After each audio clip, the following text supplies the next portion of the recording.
Yuk kita lanjutkan. Itu tadi dari ranah sosiologi. Sekarang dari ranah teodisi. Teodisi ini cabang filsafat yang membahas tentang kejahatan.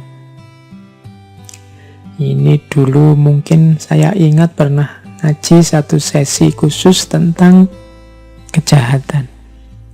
Kalau ini kita siap-siap bermain akal ya, bermain rasio. Ada dialog-dialog, ada jawaban-jawaban. Sering saya bilang kalau hasil kalkulasi akalnya manusia selalu ada kelemahan-kelemahannya. Teodisi menjawab bahwa penderitaan itu perlu loh. Mengapa kok perlu? Kan ada jawaban yang pertama begini. Kenapa kok harus ada penderitaan dalam hidup? Ada jawaban, penderitaan itu hukuman atas orang-orang yang berdosa. Penderitaan itu ujian biar nanti orang dihapus dosanya, kemudian bisa masuk surga. Penderitaan itu untuk membuat orang semakin sadar dan semakin bermoral. Nah, ini jawaban ini kan sering kita dengar. Oke, di akhir sesi musibah ini saya ingin memberi sedikit bantahan, sedikit sanggahan terhadap argumen tentang perlunya penderitaan ini. Ini bahan diskusi untuk teman-teman nanti ya. Kalau jawabannya penderitaan itu adalah hukuman atas orang yang berdosa, kemudian biar orang yang berdosa nanti bahagia di surga, dan seterusnya, biar orang yang berdosa sadar dan moralnya semakin bagus. Dalam kenyataannya ada beberapa kontradiksi, paradok. Misalnya begini untuk membantah, apakah musibah itu hukuman? Kalau itu hukuman, bagaimana dengan anak-anak kecil yang tidak mengerti apa-apa? Misalnya dulu kita bilang, waktu ada tsunami, wah harusnya kita ini segera tobat. Kita sering dihukum dengan tsunami. Loh, kalau memang hanya hukuman alasannya adanya tsunami itu karena dosa-dosanya sudah berat sehingga dihukum dengan tsunami, lah wong banyak juga anak-anak kecil yang jadi korban. Banyak orang baik-baik, rohaniwan, agamawan, ulama yang jadi korban juga. Berarti tidak bisa dong disebut itu sepenuhnya adalah hukuman. Nah, itu jawaban tentang bahwa bencana itu hukuman. Ini bahan diskusi.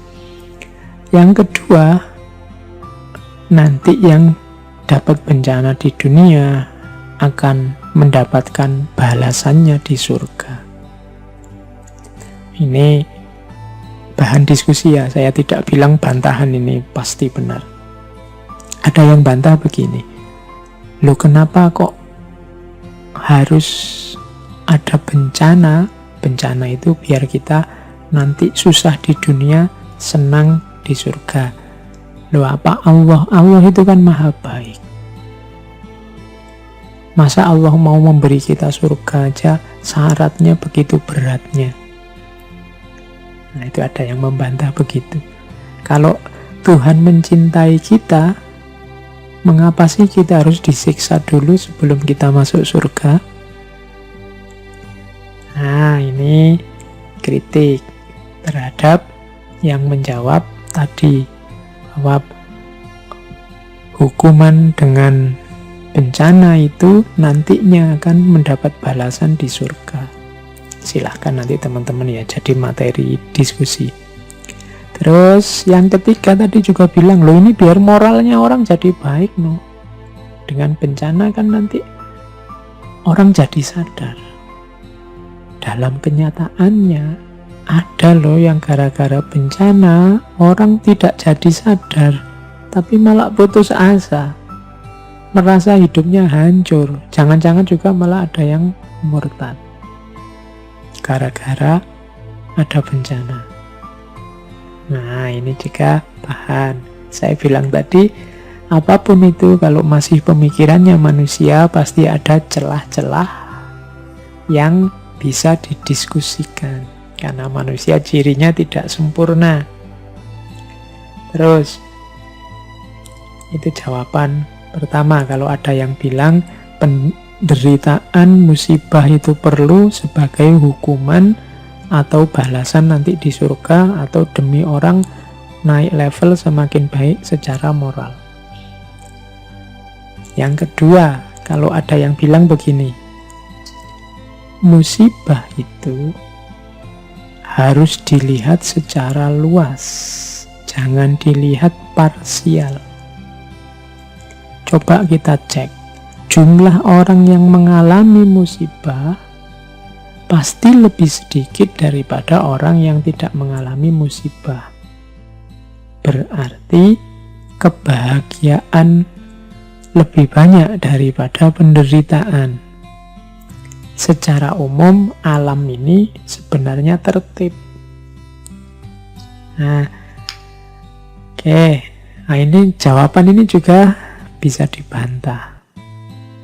Kalau ada orang ngomong seperti itu dengan jawaban bahwa melihatnya ya harus lebih luas, logika ini bisa dijawab berarti harus ada orang yang dijatah menderita demi ketertiban semuanya.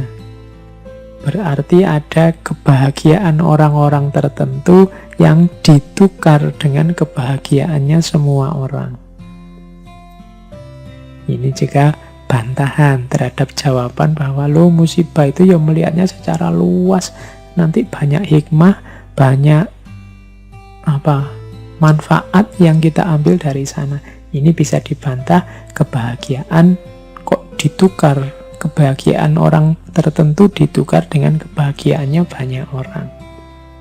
Karena orang sedikit tadi yang mengalami bencana, yang lain tinggal mengambil hikmahnya. Nah, ini bahan diskusi juga. Di sesi-sesi terakhir saya malah membawa bahan diskusi biar kita latihan berpikir. Ada juga yang ini agak teologis.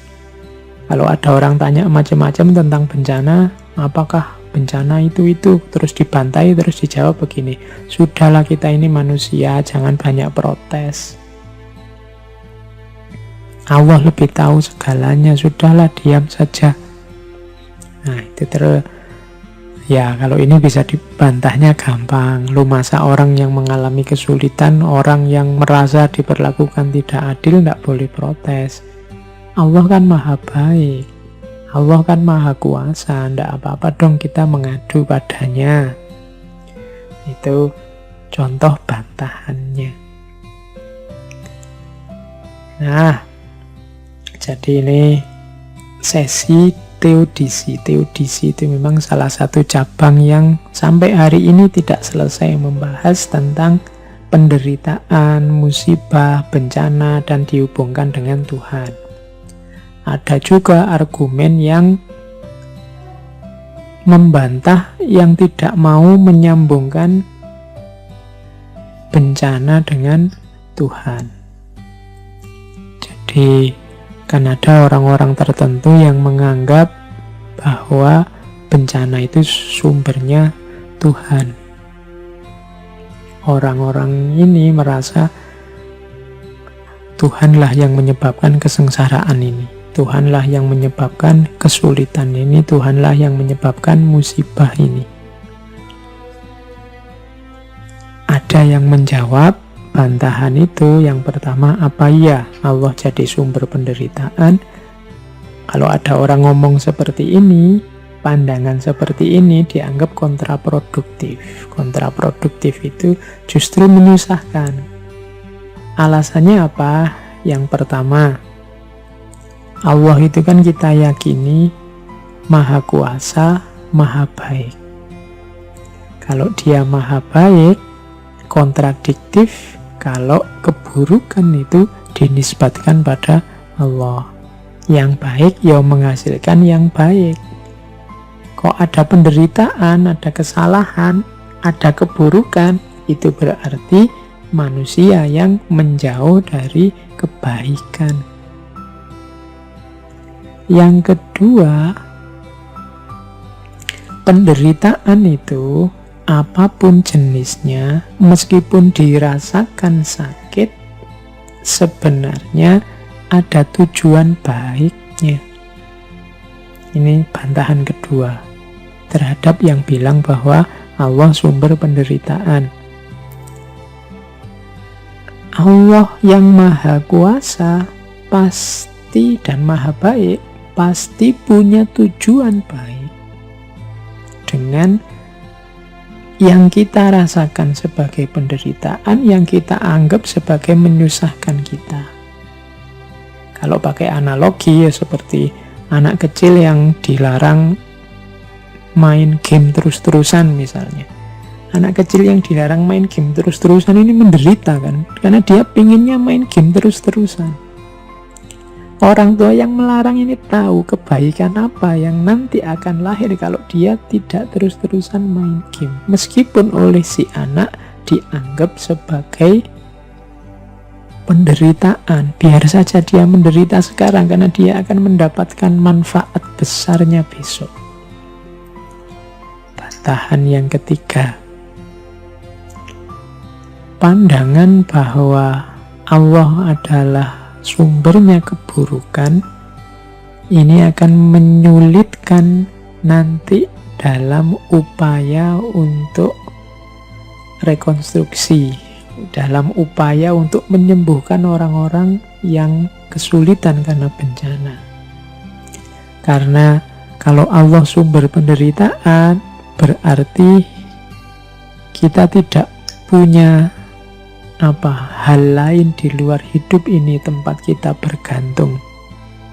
Karena kalau kita punya Allah, kita punya Tuhan yang melindungi kita, yang menyayangi kita, maka kita lebih mudah kalau sedang susah. Target kita, tujuan kita, sandaran kita Allah. Tapi kalau Allah sudah kita jadikan sumbernya penderitaan, ya kita tidak bisa ke sana lagi untuk keluar dari penderitaan. Kita tidak ada lagi yang memberi motivasi. Kita tidak punya motivasi, tidak punya target sandaran untuk mengurangi penderitaan yang kita rasakan. Lah ini sumbernya dari Allah. Apa bisa aku minta keringanan? Apa bisa biar ini tidak jadi menderita? Wong ini sudah keinginannya Allah.